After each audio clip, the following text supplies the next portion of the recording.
Hi everyone, welcome back to my YouTube channel. Today's topic is President, and so President is a part of Union Executive. So we'll start with our topic. अब सबसे पहले हमें ये पता होना चाहिए कि जो प्रेसिडेंट है वो आर्टिकल 52 टू 78 में आता है. Everything related to the president of India comes in article 52 to 78 in part 5 of the constitution, and he is the union executive. Now in union executive we have president, vice president, prime minister, council of ministers and attorney general of India. So ये सारे जो भी हमारे offices हैं, president, vice president, prime minister, council of ministers, attorney general of India, ये सब union executive में आते हैं. Now, as I told you earlier also, that president is the head of the state. He is the head of the state, not the head of the government. That means that he is a nominal head executive. He is a formal head executive. अब nominal means in the name of. Name of मतलब कि all the work in the government is formally done in the name of the president. So that means all the real decisions are taken by the prime minister, who is the real head executive. President क्या है, वो सिर्फ nominal head executive है. मतलब सारा जो decisions हैं that is taken by union council of ministers headed by the prime minister. But president क्या है कि उनके नाम पे formally in the name of वो डिसीजंस लिए जाते हैं. मतलब डिसीजंस जो हैं वो प्राइम मिनिस्टर लेंगे, लेकिन उन पे साइन कौन करेगा, उन पे साइन हमारे प्रेसिडेंट करेंगे. So the next part is elections of the president. Elections of the president are done by an electoral college conducted by the Election Commission of India.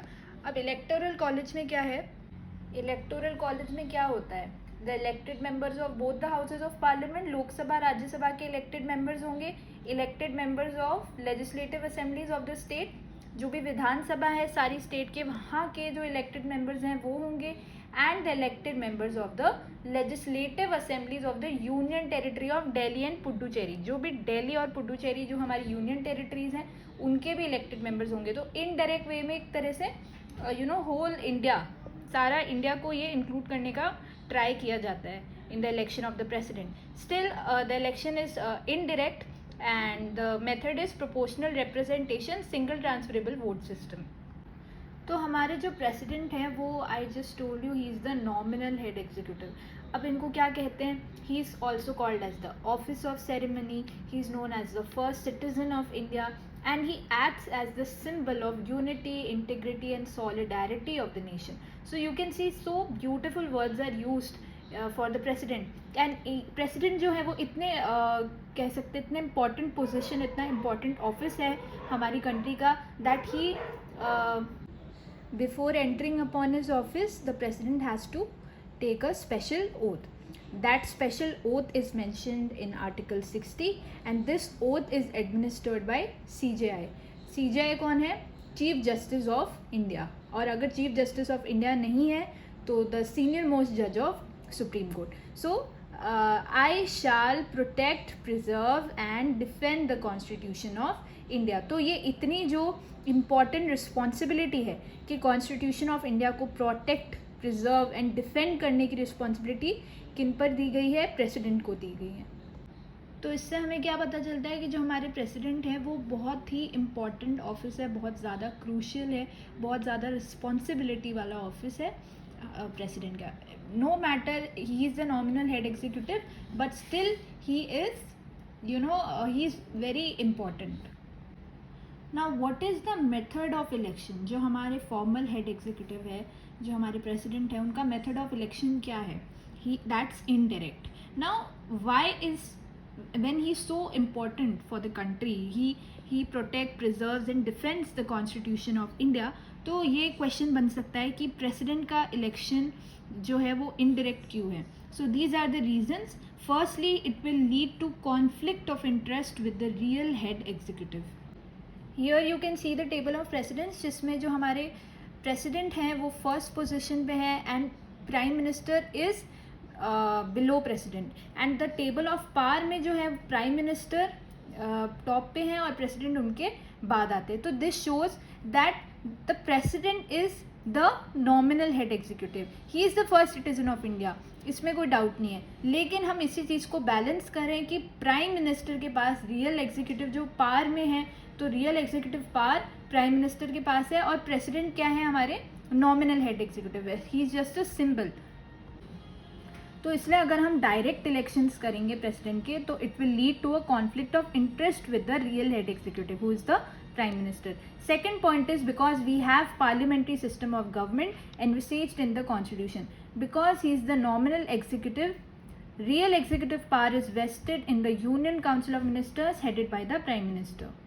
अब obviously we have the parliamentary system of government where the real power is with the prime minister. अगर हम president के direct election कर देंगे तो ये तो presidential form बन जाएगा, फिर presidential system हो जाएगा. That is why that is also a reason. And third point is the direct election of the president have been very costly and time consuming. It can be very costly and time consuming due to the vast size of electorate. So president is just he's a symbolic head. ऐसा नहीं है कि president की importance कम है. He is the first citizen of India. He acts as a symbol of unity, integrity and solidarity of the nation, and he takes a special oath. He is very crucial for the country, but at the same time जो real head executive है, he is the prime minister. Now we come to the features, that is qualification.